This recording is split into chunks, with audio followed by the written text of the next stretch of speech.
Kristen Welker is the moderator of Meet the Press. Kristen, good morning. Great to see you as always. You actually traveled to Munich to sit down with President Zelenskyy this week for a long conversation. We heard some of his frustration there about the phone call from President Trump to President Putin without his involvement. What was your sense of how he's feeling right now and the fear that there might be a deal cut without his involvement?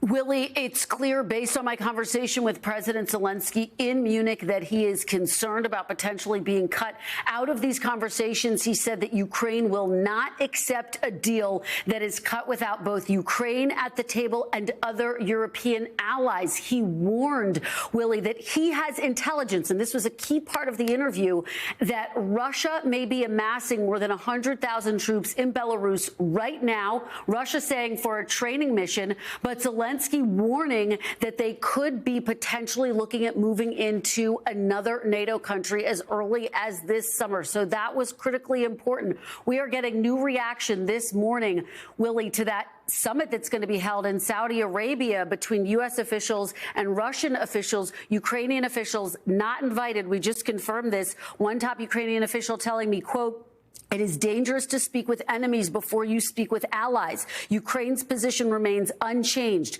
We need to have a joint position of Ukraine, the U.S. and Europe before any negotiations with Putin." And Willie, I just got a message from a top U.S. official who says that, yes, initially they are going to have a bilateral meeting with the Russians. Then they are planning to have a bilateral meeting with the Ukrainians. And then they plan to have a meeting with everyone at the table. This official telling me, quote, "We want the killing to end and to get to a lasting peace." So this breaking right now as we have this conversation, Willie, but President Zelenskyy very adamant he will not accept any peace deal in which Ukraine is shut out of it. He says there need to be assurances of long-term U.S. security support, Willie.